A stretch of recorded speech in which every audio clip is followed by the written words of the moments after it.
Hello everybody, tēnā koutou from Auckland Libraries.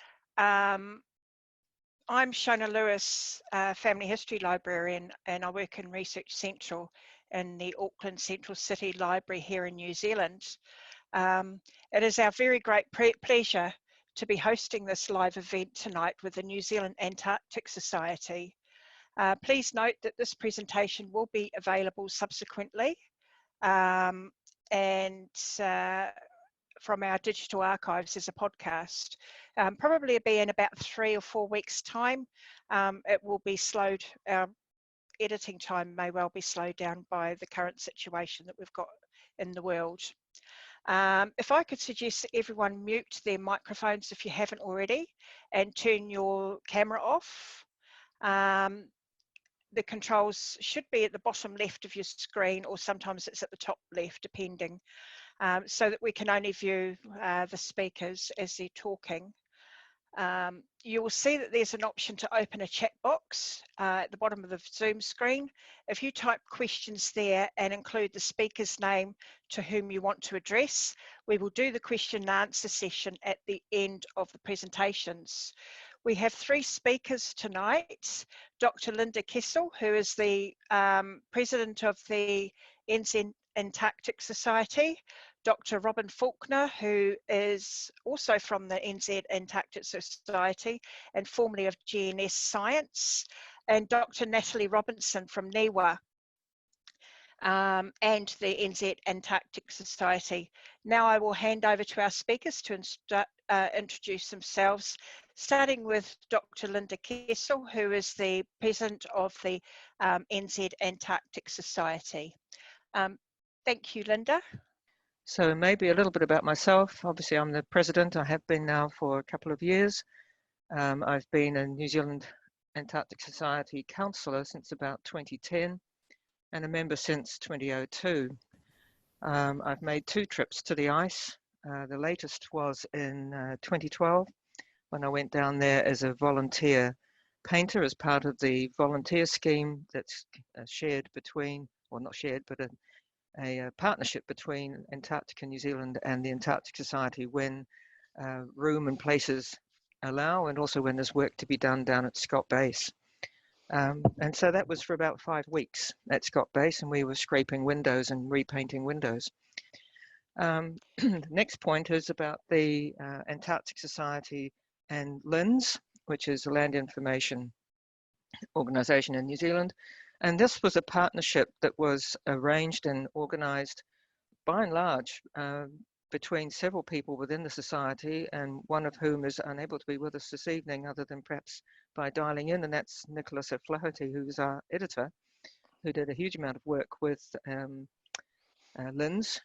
And the whole purpose of this new map, the 2020 map, was to celebrate 60 years of the Antarctic Treaty, which was signed in 1959. This map has actually worked together with the latest magazine, which is a bumper version that went out in February. It's gone to 2,700 schools, all the schools in New Zealand, in other words, whether primary or secondary. And it's also gone out, of course, to our full membership. And that was largely as a result of sponsorship by various science agencies, NIWA being one of them, thank you, Natalie, and also through GNS, and then also through NZ Sea Life. And most of the universities also put up quite large sums of money to sponsor the fact that we could actually get these maps and magazines out to all of the schools. The third point I want to make is join the society and get the map and the double issue magazine from February 2020. It will only cost you, if it's an individual, about $75. So what you need to do is go to the website, which is antarcticsociety.org.nz, and choose membership. And once you get to there, join us now. Or you can email membership@antarcticsociety, or one word, .org.nz.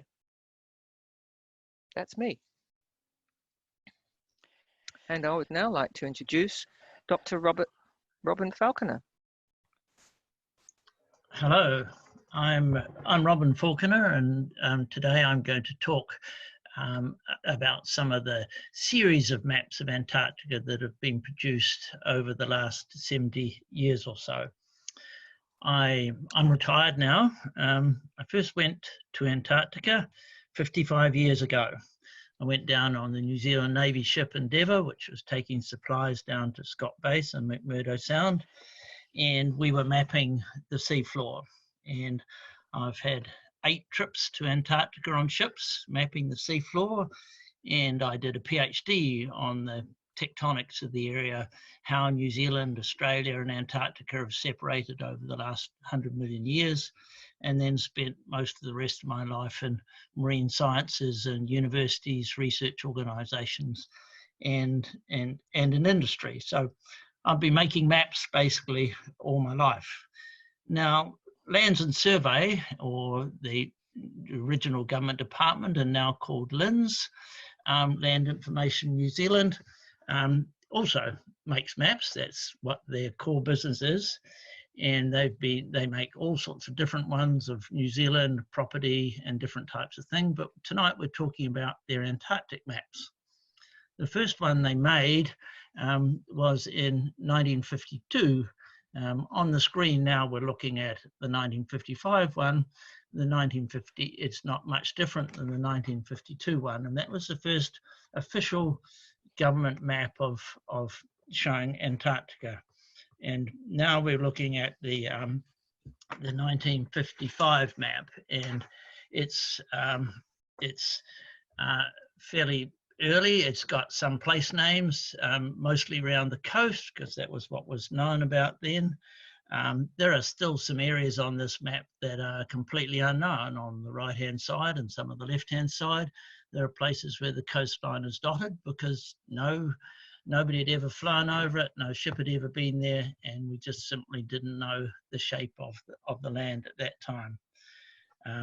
So interesting, there were still unknown areas in 1955. There aren't any names of bases on this map.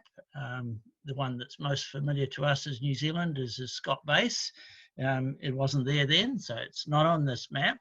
But the interesting thing is, why did these maps start to appear? In 1952, there was interest developing in Antarctica after the Second World War and the long period of nothing happening since the expeditions of Scott and Shackleton and others. But 1955, the world was getting ready for the International Geophysical Year, which was a huge international science program that was done in 1956-57. And it led to a huge number of nations establishing bases in Antarctica, including New Zealand establishing Scott Base starting in 1956.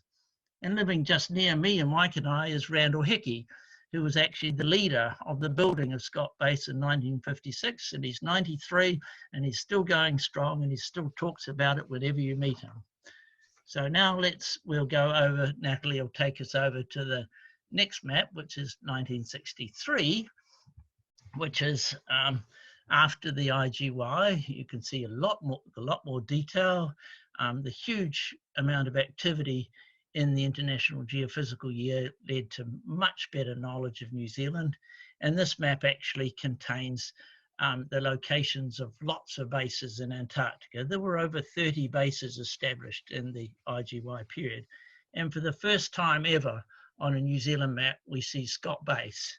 And Scott Base is in the middle there.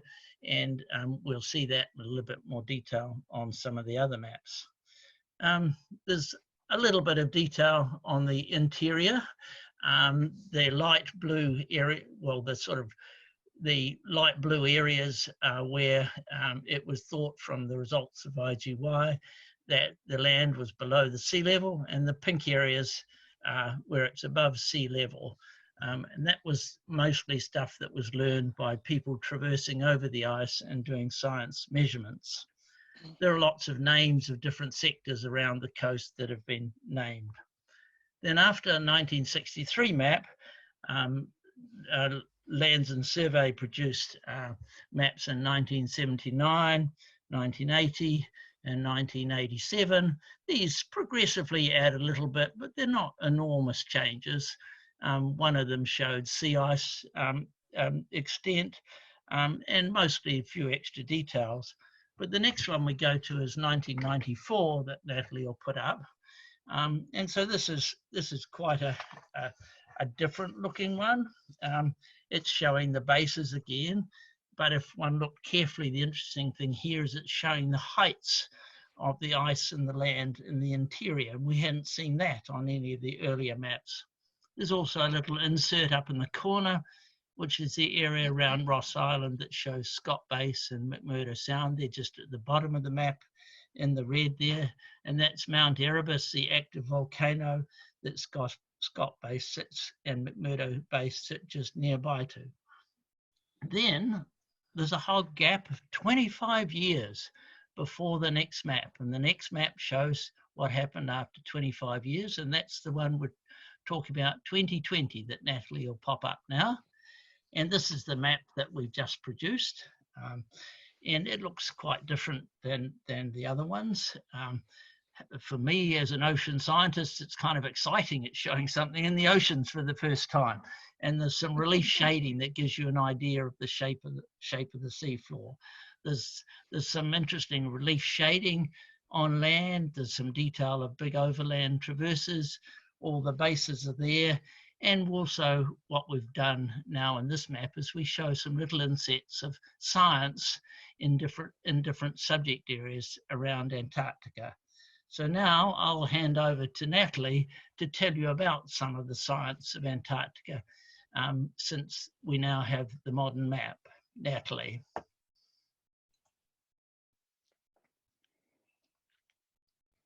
Hi everyone, thanks for being here. It's quite a turnout. I will say I'm slightly nervous. I've never delivered a lecture remotely before, but we're all learning new stuff in this environment, aren't we? So just to introduce myself briefly, I am a physical oceanographer or marine physicist with NIWA, our National Institute for Water and Atmospheric Research in New Zealand.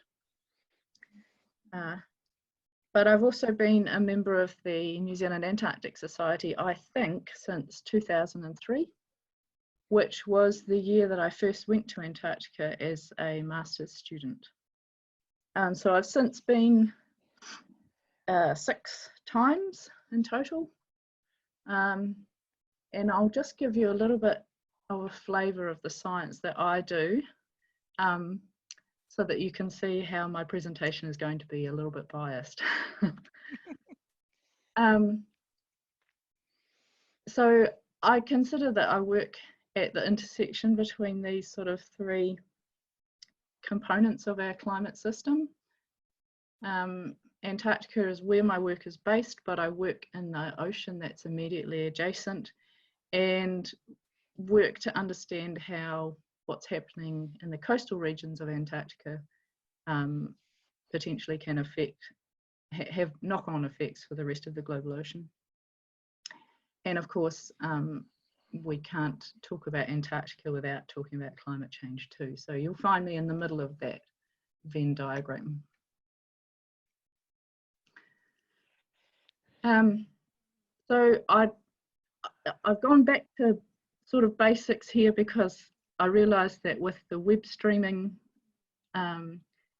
we now potentially have a bit of a broader audience than might have actually turned up to the library in Auckland. So I don't really know what people know, so excuse me if I'm teaching you to suck eggs.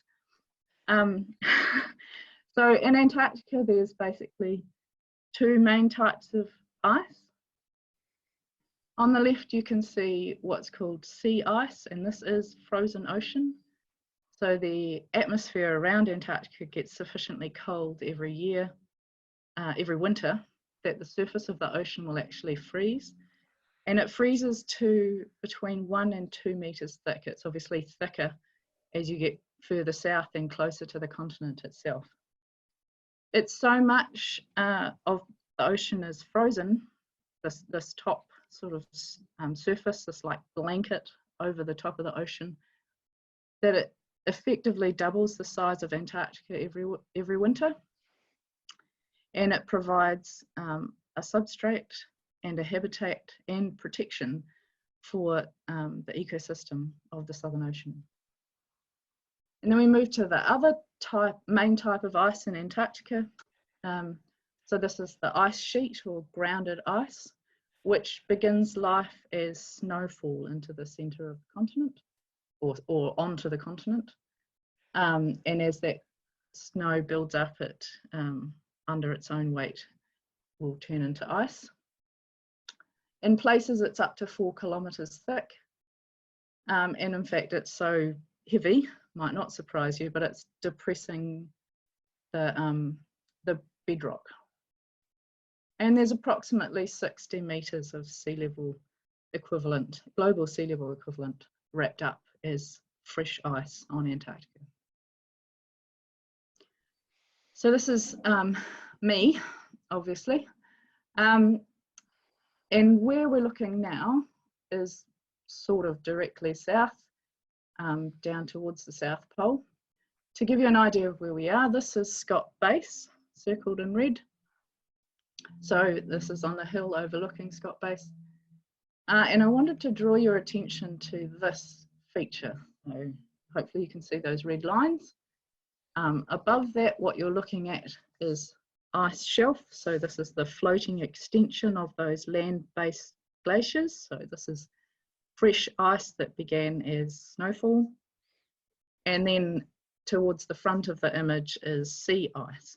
So if I just take that line away again, you can see it clearly from this vantage point. In fact, if you're right down there on the ice itself, it's not that easy to see if the light is not right. And it's only a step change of about 2 meters in this location. The light is right in this case because we're getting low light to give us shadow. So I do a bit of outreach, and I thought I'd just play this little video which gives kind of an overview of my science. So here we are on the flight down, and that is right at the edge of Antarctica. Some views of the sea ice, and then here we are landing on the ice. In terms of the work that I do, I typically will take out a set of shipping containers. Here they are being dragged by the bulldozers out onto the sea ice, where they'll be set up as a container camp. There we have accommodation, science labs, we've got a generator to run everything. And then it's time to actually start the work. So I work in the sea ice immediately in front of the ice shelf. So the ocean connects these two. So it's much easier to get through just 2 meters of sea ice. But because we're so close to the ice shelf, the stuff that I'm scooping out now is called platelet ice. And it only forms when you're that close to an ice shelf. Here we are deploying this sort of fundamental instrument for oceanography. It measures temperature and conductivity at every depth. And so in this case, we send it down and back up again 3 times over. And here we've got 400 meters beneath our feet. And then this is actually what the environment that I'm surveying looks like. I don't get into the water myself, but it's some pretty neat imagery that we've been able to get lately. And as I said, I do quite a bit of outreach, taking Antarctic science into schools. I find, of course, that Antarctica is quite easy to get people to engage with, and it's kind of a way into science to hopefully get some kids inspired. So I was pretty excited when this new map came out and the initiative was taken to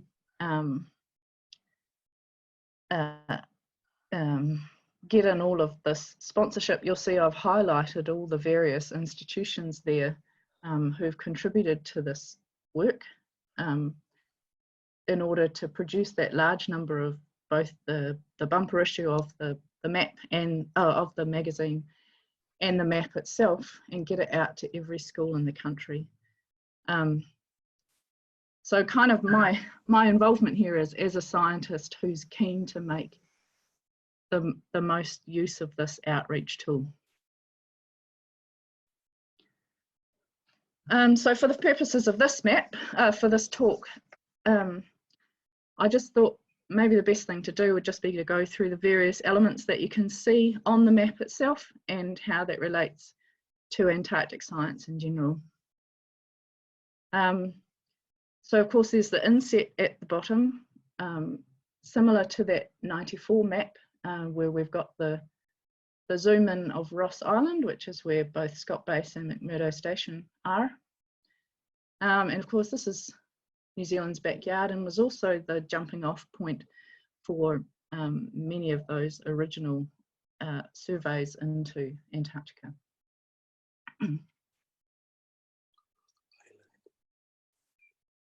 Oh, sorry, yes, I missed this. Just to point out that that photo on the left is taken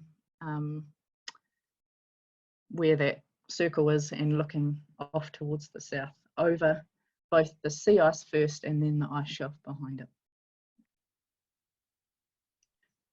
So if we look at the main component of the map, the central map there, in terms of the features we can see, here you see a continent that is surrounded by ocean, excuse me. And this is exactly the opposite to the situation in the Arctic, which is of course an ocean basin surrounded by land, which makes all the difference in terms of how Antarctica affects our climate. You can see dotted in red the Antarctic Circle, and this is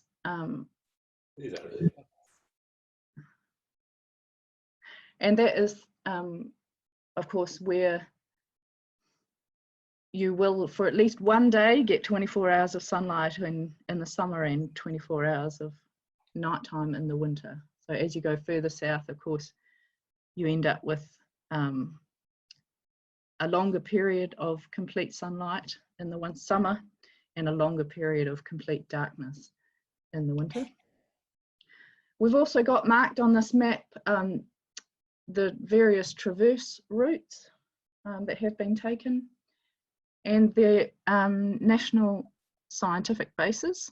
So we've got, there's 31 marked across the main continent itself, and then a further 34 of them on the Antarctic Peninsula.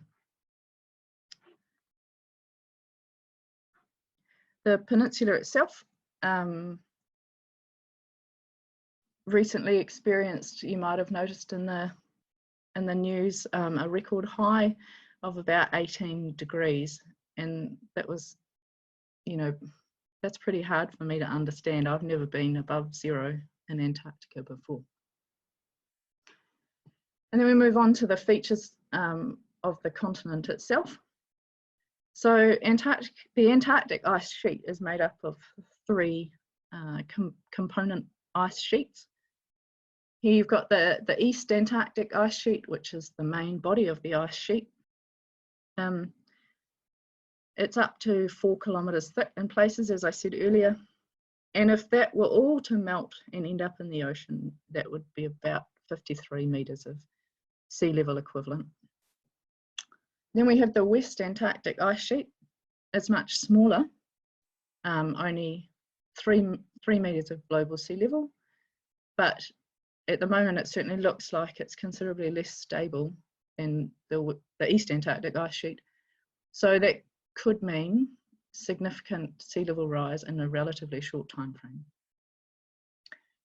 And then the third part, the peninsula, just a relatively small part of the Antarctic ice sheet, but it is rapidly changing. We also have shown here the contours of the ice elevation, as was in the 94 map as well. I think these are probably considerably updated since then. And we've also got distinction between the types of glacial ice. So there's the land-based ice, which is grounded on the land, and then these extensions out over the ocean, the floating sections of the glacial ice sheet, which are called ice shelves. So the role of these ice shelves, they play a critical role in terms of determining the speed at which the ice sheet leaves the continent and enters the ocean. They effectively form a sort of a plug, or they have this buttressing effect that holds back the land-based ice. So the way that they behave will determine, or is determining, the rate of sea level rise contribution from Antarctica at present. And it's now been established that the ice shelves respond most to the ocean interactions that are happening underneath them, which of course is quite difficult to monitor, because in order to do that you actually have to get in under the ice shelf itself. There's very little information that can be gained from the ocean interactions from the surface. So in the case of the Ross Ice Shelf, if you were wanting to get through there and collect some ocean data, you'd need to be getting through between 300 and 700 meters of ice first before you got into the ocean underneath. And that has been done a handful of times, but in that case, it's a pretty large piece of ocean that has very few data points. So every single data point we have is very helpful in terms of understanding what's happening. You may have noticed originally that I called my talk the layers of Antarctica. So starting with this top layer, the ice that's sitting on top of the continent, it in itself is layered. Here's a nice image from NOAA of an ice core. Of course, as the snow falls year after year and builds up and then becomes the ice, you're left with this stratigraphy, a record going back in time of the climate. So not me, but people I work with have been collecting data from these ice cores. And so here, as you go down through the ice and you collect your record of carbon dioxide, this is actually, as the ice closes over, you're left with a sample of the atmosphere at the time that it closed over. So the actual carbon dioxide component of the atmosphere at that time. And then there's another way that this same sort of information can be collected in terms of the temperature. So you can see from a single ice core going back 800,000 years, we can see the in-step behaviour between the carbon dioxide and the temperature.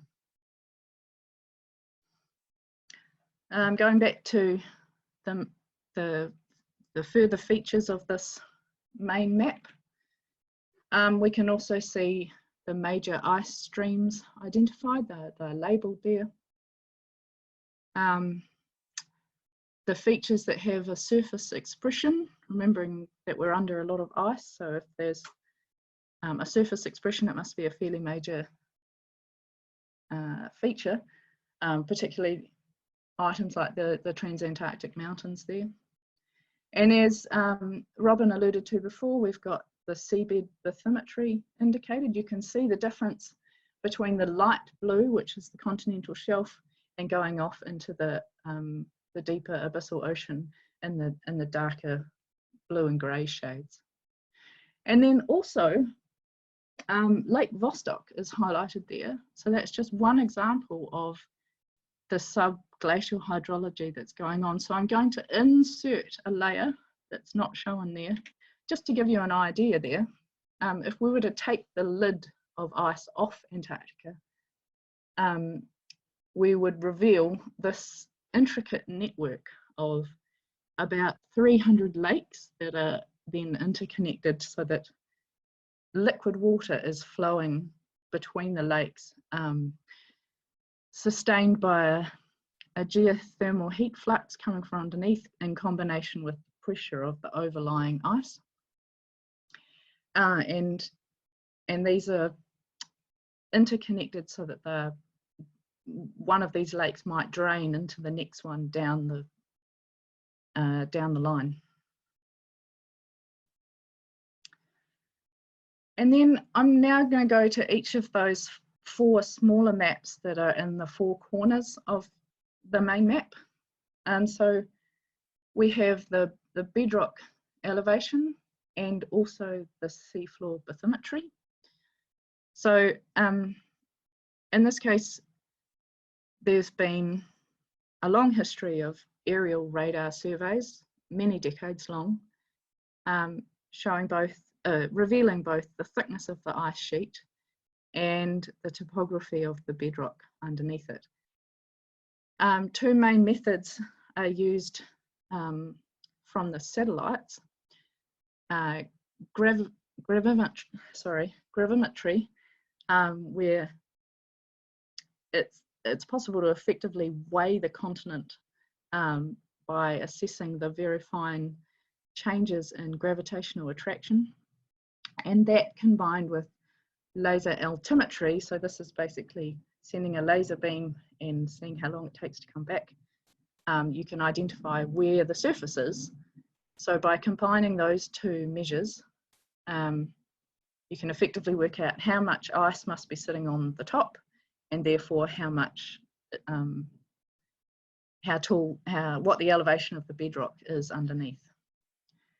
And in particular, this reveals how much of the West Antarctic ice sheet is actually grounded on bedrock that is below sea level. So this puts it at, makes it quite vulnerable to any changes in ocean conditions and ocean temperature.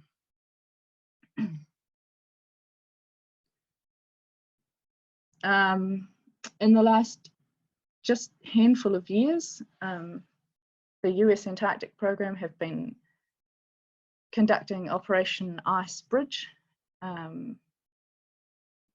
which aims to collect a whole heap of data to inform maps like these in high resolution.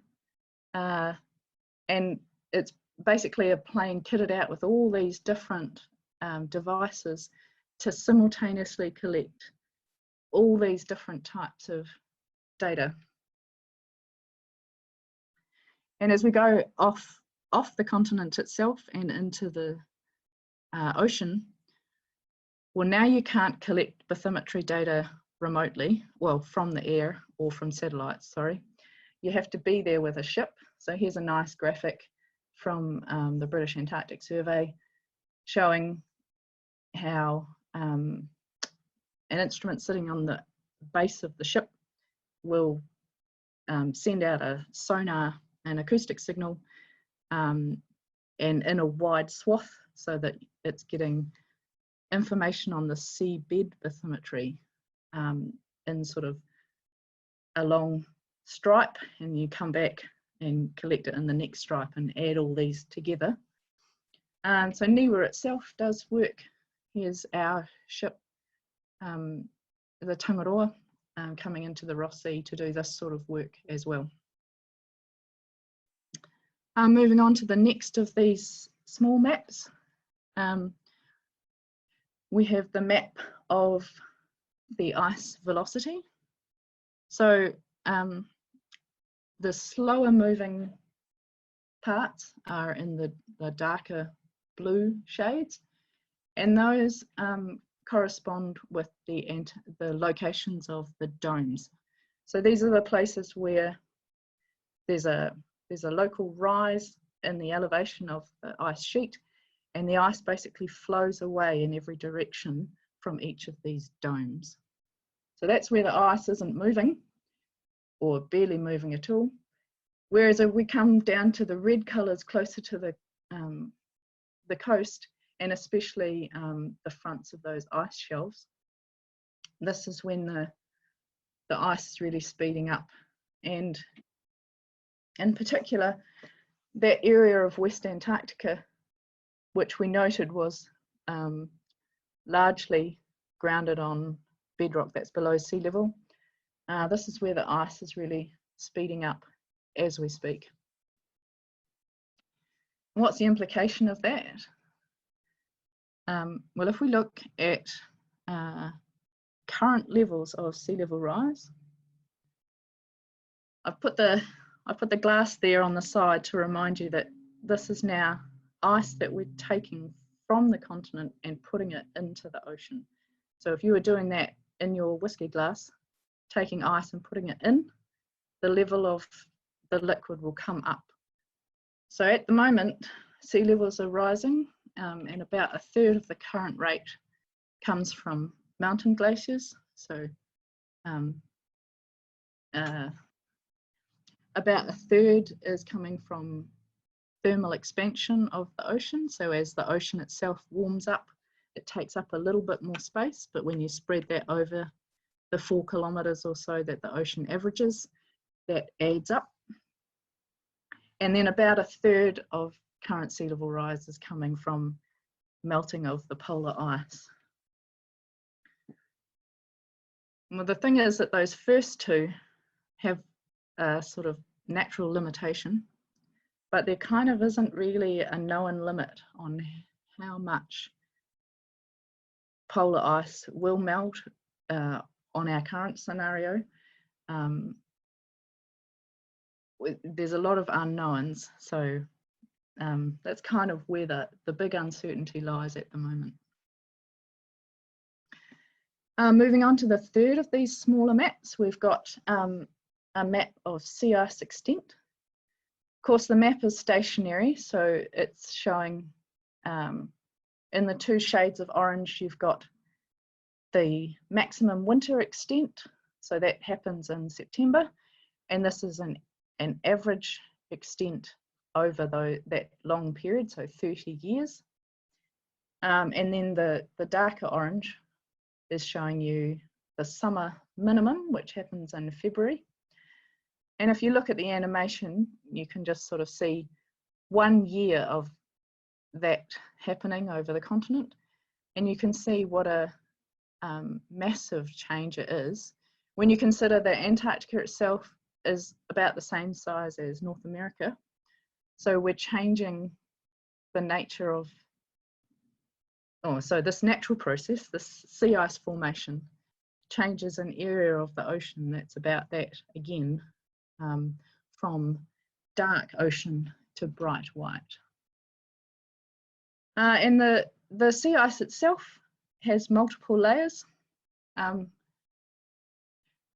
If you look in the top part of the sea ice itself, there is labelled as granular ice. That's just the very first starting phase of sea ice. And as soon as that forms, you can start to catch snow on the top. But you can also start forming columnar ice underneath. This is where the ice crystals align, and you start getting extension of that crystal growth down towards the ocean. In most places around Antarctica, that's all you would get. But this last bottom bit, that's kind of my specialty. That's where I work. So close to the ice shelves, you get these other types of ice that contribute to this layering system within the sea ice itself. The sea ice obviously changes how the atmosphere and ocean interact. You're sticking a fairly substantial barrier in between them, so it controls on a seasonal basis how the heat and nutrients are exchanged. And as I said before, it provides a habitat and protection for the vast ecosystem of the Southern Ocean. It also, as I said, changed the surface of the ocean from dark blue or almost black colour to a bright white, and it's even brighter when it's covered with snow. So where you have these dark patches, that's where the heat from the sun can be absorbed into the ocean. But once it's covered with sea ice, that energy now gets reflected back out to space. So you can see it has quite a role in controlling the heat balance that comes into the climate system itself.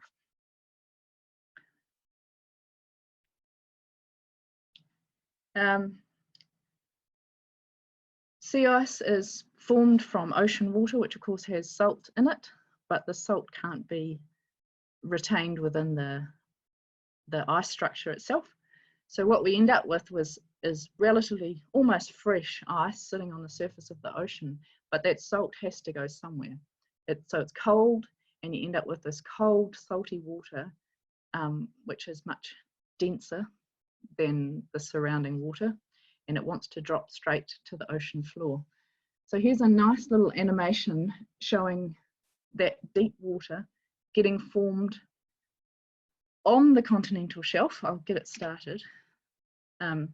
Getting on the continental shelf, and then it's rolling down into the deep abyssal ocean around the continent.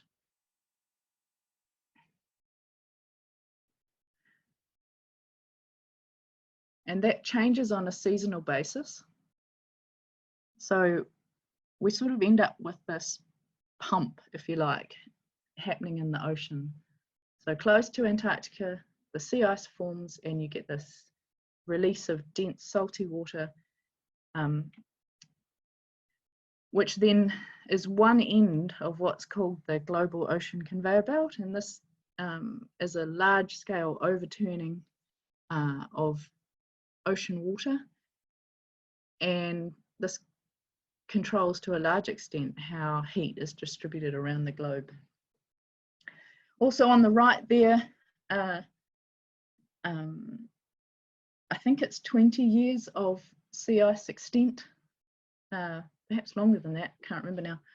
And you can see I've plotted it on an oscilloscope like a heartbeat, because it sort of plays the role of a heartbeat in the ocean, the same as our blood circulation in our bodies.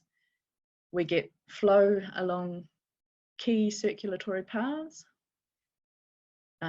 This ocean flow delivers oxygen and nutrients to the deep ocean, and as I say, regulates the temperature of the ocean and the climate in general. But if we just look at the maximum extent, so this is the September extent of the sea ice itself, over about 40 years of satellite observations, there was this gradual trend to slightly more and more sea ice coverage, and that has rapidly dropped off in the last couple of years.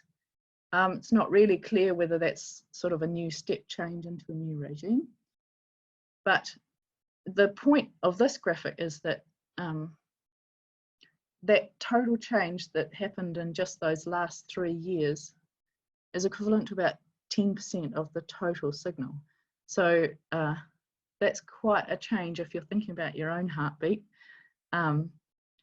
If you were to get that sort of signal change, would be sending you into the ICU.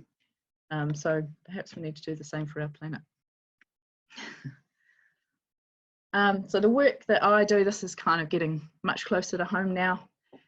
The ocean gets underneath the ice shelf and can start to melt off the base of the ice sheet. And then that fresher water comes out to where I can observe it from the sea ice in front of the ice shelf. And on the way, it creates ice crystals in the water which grow bigger and bigger. So by the time it comes out from underneath the ice shelf at the front to where we are on the sea ice, you've got quite a large number of ice crystals that all want to grow and get bigger. And as they get bigger, they have a tendency to float up, where they will land at the base of the sea ice. And so if you're down in the ocean, which I'm not, but we put our instruments and cameras down, this is what you would see looking back up towards the surface. So you've got this lovely blue colour, which is being filtered by snow, and then sea ice, and then this thick layer of crystals. In this case, there's about 4 meters of these crystals sitting underneath the ice. And you can also see that there's kind of this rippled pattern or bumps along the base. You can kind of think of the process to ripples on the sea floor, except it's depositing at the top of the ocean underneath the base of the sea ice. And the different colours there, where it's darker and sort of greeny colour, that's where it's colonising algae inside that platelet layer. Another image of that, which I quite enjoy, here you've got much darker greens, so much more algae in this location, and quite a clear comparison with the blue light beyond that's completely algae free. You can also see our resident seal Walter from 2018, and here he is occupying one of our science holes. So the way we set up our field camp, one or more of those containers has a hole in the seafloor, so we can lift the hole in the floor of the container, so we can lift that hole out, melt our way through the sea ice, and then we've got access to the ocean from inside the shipping container. Well, of course, this is convenient for the wildlife, because if we weren't there, this seal would have to be maintaining his own hole in the sea ice in order to breathe. So of course, he's able to breathe without risking his teeth. Not only that, but we blow warm air down onto the surface in order to keep the surface open. So the seal, who's never breathed air above 0 degrees before, now finds a face full of lovely warm air, and it was actually quite a pain because he would jam himself against the sides of the hole and go to sleep with his face underneath the flow of warm air, which meant we couldn't do anything.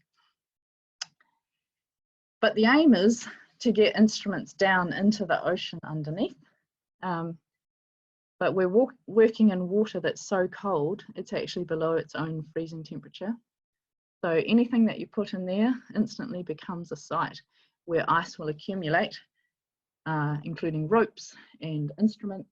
That instrument, I'll just click ahead. If you look at the image on the right there, that's 3 days worth of deployment. So in less than 3 days, the instrument became completely swamped with ice and not collecting any useful data. And here's a little time lapse of what it takes to bring up those instruments. And as they're coming up, you can see the hole in the sea ice is getting filled more and more with these ice crystals. We have to clean off those instruments. So they're now ready to go back in, but there's so much ice now in the hole that we can't physically put them back in again. There's more instruments to bring up, so they also have to be cleaned. And of course, there's ice coming off not just the instruments, but the rope in between itself. So now another whole process of cleaning all that ice out. So here we've got a pump that's sucking the ice and delivering it out to the outside so that we can actually start to see the ocean again. So after quite a bit of work, you can see the ocean there again, ready to receive our instruments. Okay, and the last corner of the map shows the Southern Ocean, and in this case you can actually see the location of New Zealand in the north of this segment. So as I said earlier, here we have a continent that's completely surrounded by ocean, which is the opposite situation to the Arctic, and this is critical. When the Drake Passage opened between 17 and 49 million years ago, that then allowed the ocean to circulate the continent unhindered, which effectively isolated the continent from the rest of, contained the continent within its own current, and that current is called the Antarctic Circumpolar Current, which circulates in a clockwise direction. And just comparing that, the flow in that current, don't worry about the units here, just look at the relative values. So we use the term sphere-drup to measure the rate of flow in that current. So the Antarctic Circumpolar Current sits between 120 and 150.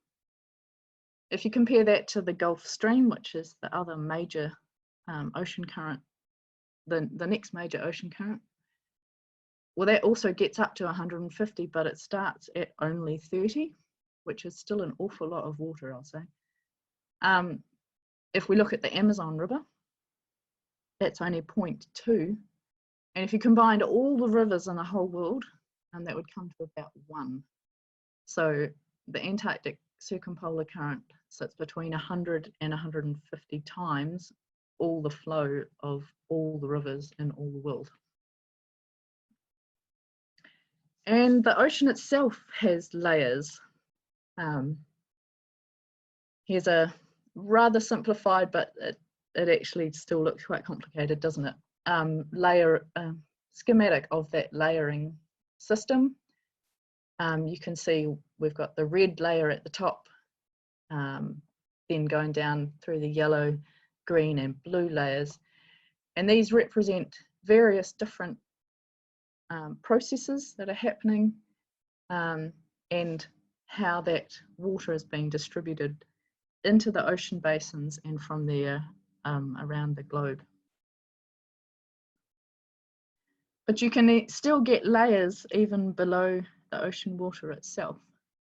So actually my first visit to Antarctica was under this program, the Antarctic drilling program called ANDRIL, whose aim was to sit at the front of the Ross Ice Shelf and collect a sedimentary record from beneath the ocean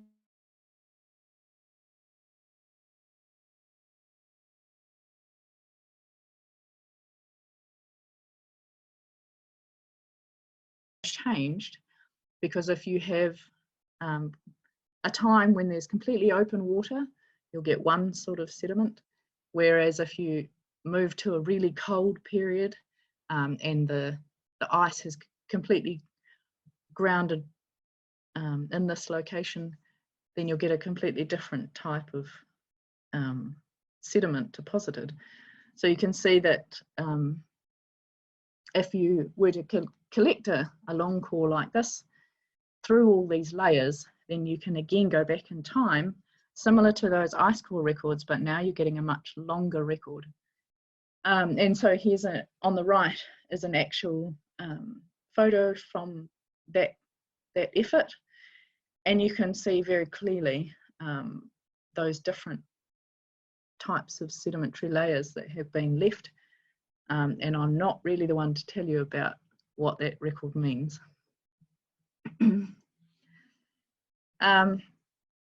But those, as we said earlier, those ice shelves which control the rate of flow of the Antarctic ice sheet are responding mostly to the ocean that's circulating underneath them. So if we think about the global ocean, it's actually at present has absorbed 93% of the additional heat that has gone into the climate system as a result of anthropogenic or human activities. The ocean has absorbed 93% of the, and only 1% of that heat has gone into the atmosphere, which is actually what we experience in terms of experience of climate change. So if you think about all that heat, if it had gone into the atmosphere instead, it would already be 50 degrees warmer and too warm for human habitation. So so in effect, the oceans have saved us from ourselves for now, but it also means that we've committed to a longer term change, and that change is coming to Antarctica now. And I think just to finish, I wanted to show you this video from some New Zealand work that happened on the Ross Ice Shelf.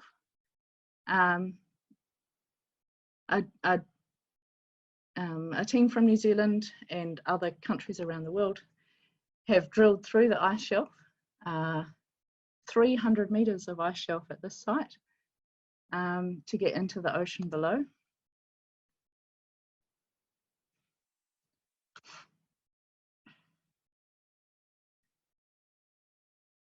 And then, of course, putting the ocean instruments down into there to collect these very precious data that are very hard to obtain.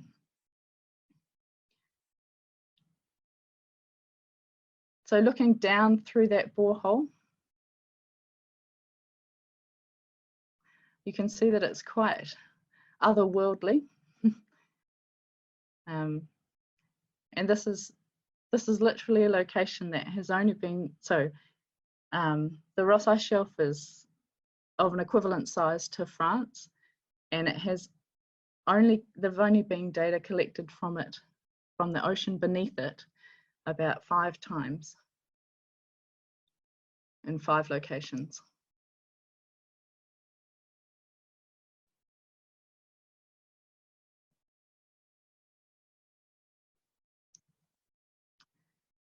And the last thing I just wanted to say was that this work in Antarctica, understanding the Antarctic oceans underneath the ice, is also helping to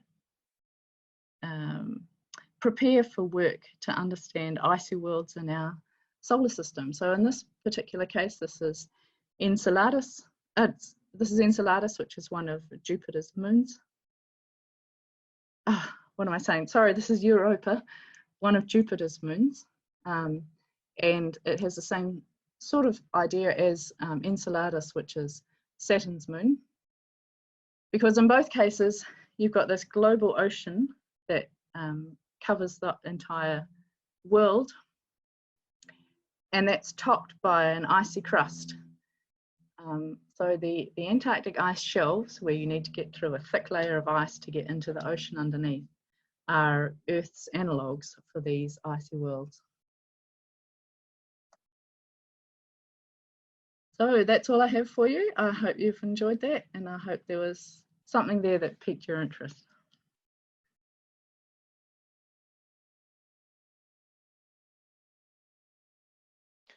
That was great. Thank you, Natalie. We do have some questions and some comments from the audience as well that we can go over. We've got, Anaya was asking what the bluish areas were. I think that was when Robin was speaking, and I think that he answered that one subsequently. Yes, that slide. Yep, those were the areas that they thought were grounded below sea level at that time. You can see that, especially in West Antarctica, correlates quite well with the more recent work. Yep. Yeah, that's great. And I was also asking, how do they measure how thick the permanent ice cover is? I did explain that to the best of my ability, so I won't try and go into any more detail on that at the moment.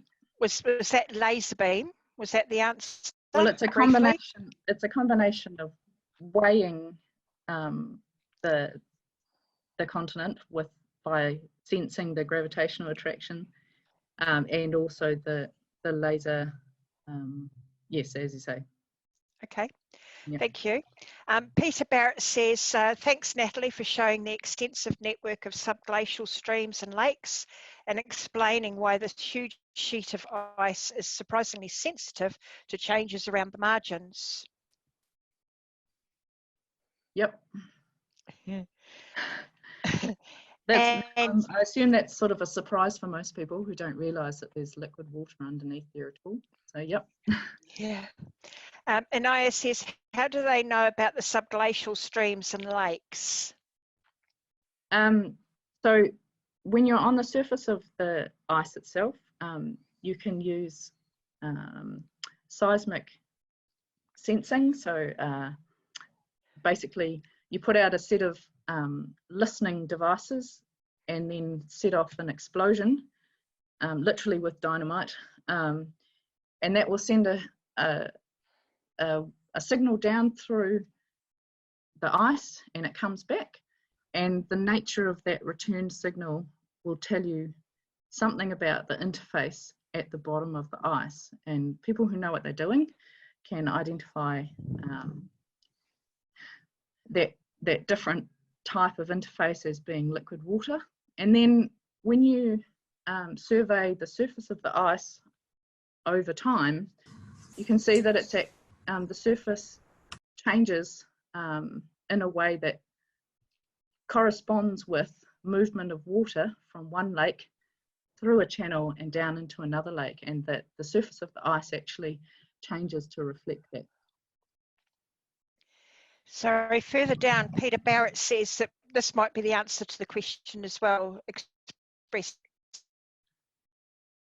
in different words, but he says extensive radio echo sounding surveys that reveal subglacial topography in detail and satellite measurements that have shown changes in ice surface elevation, recording episodic subglacial lake discharges over months in a few places. Does that sound, is that the same as what you said? That's what I tried to say in better words. Yep. Yeah, yeah, so yeah. Raphael says on an earlier slide where there was a graph of CO2 and temperature determined from a sample of ice layer, how is temperature measured from an ice layer sample? Sure.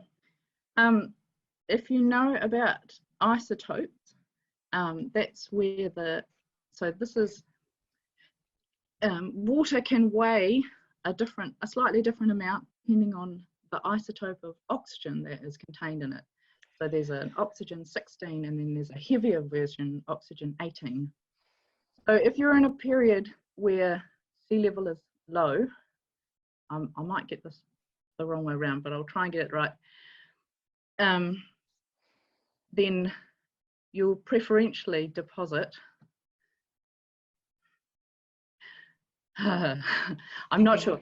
One or the other will preferentially deposit, so that then when you actually collect the ice, the water that the ice is made from,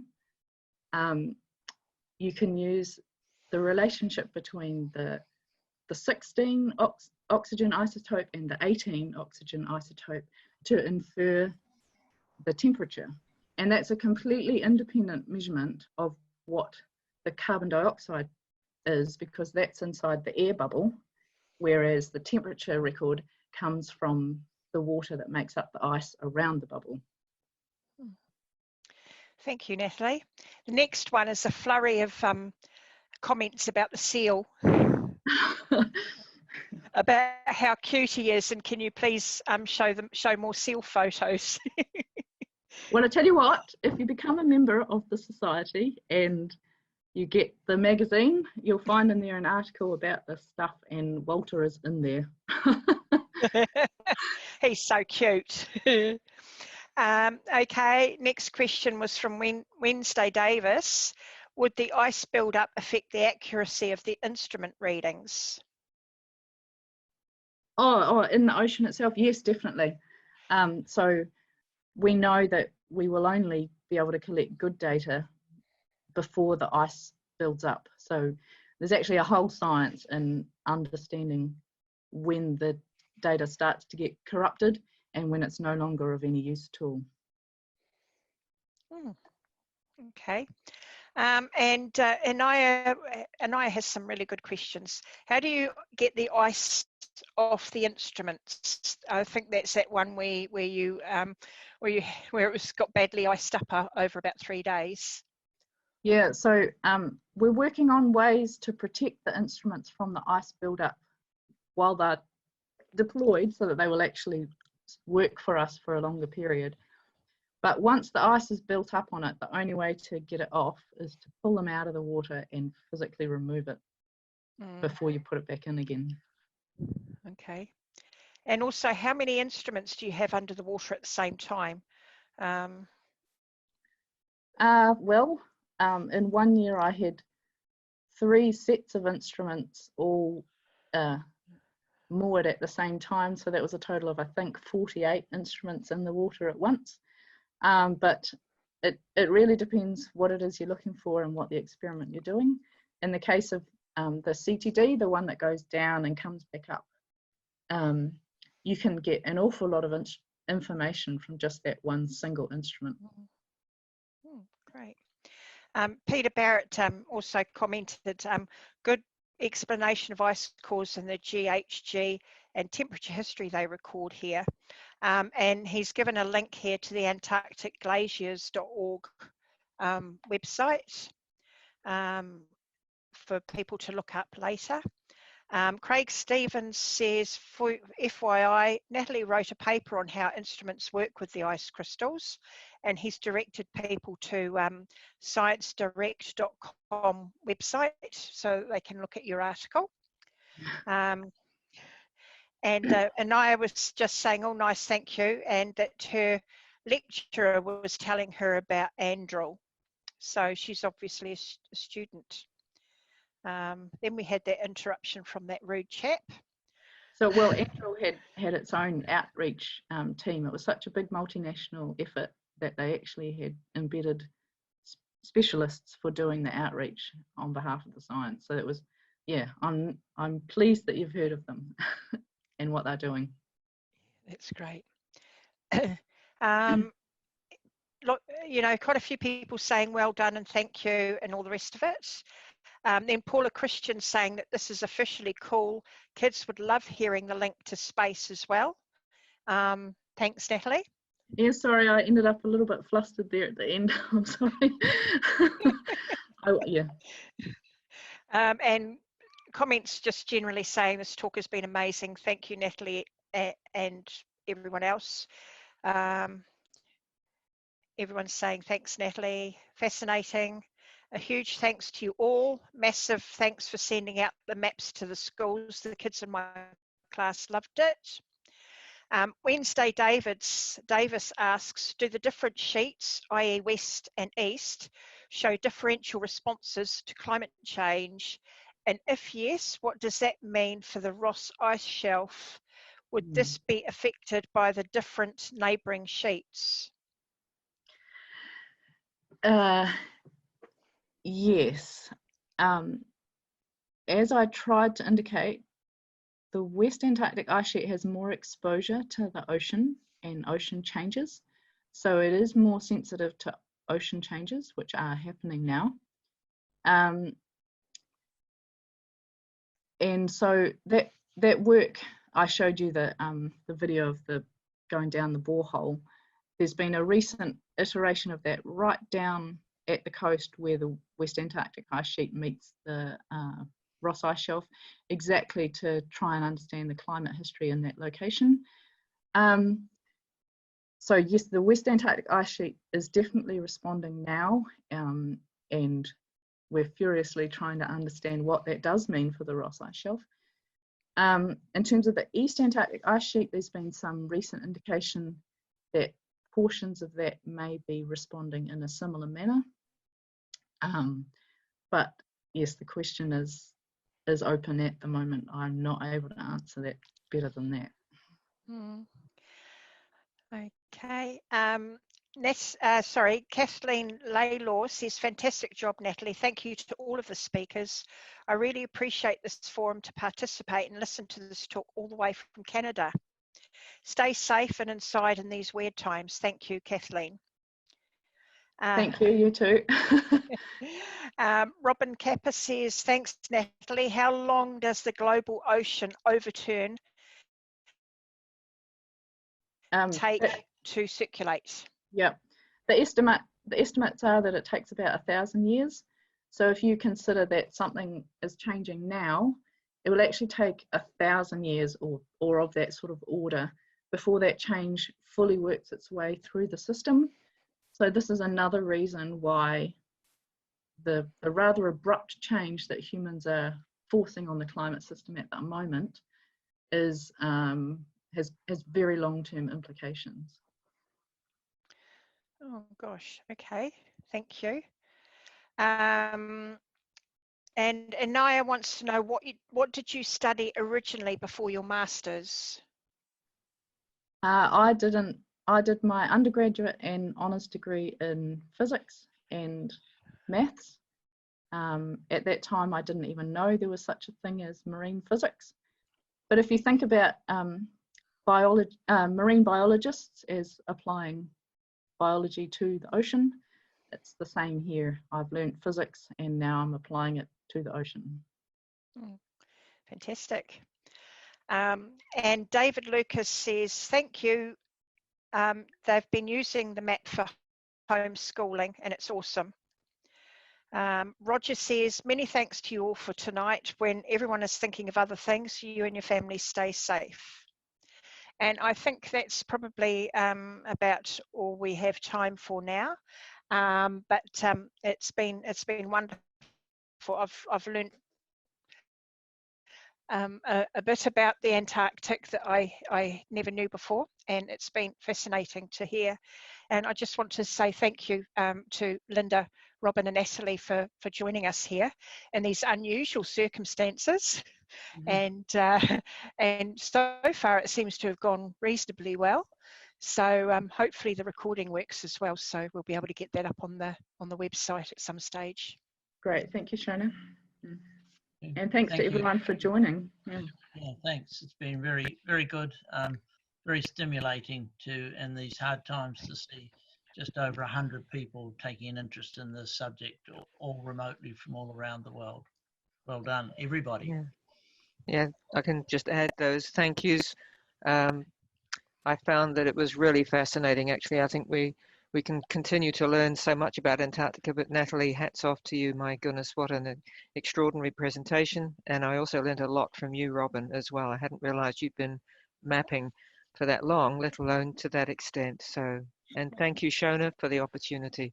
And hopefully we'll get a few more people lining up to join the society and be able to see the seal article as well in the magazine. Thank you, people. Thanks to everyone who signed up. Okay.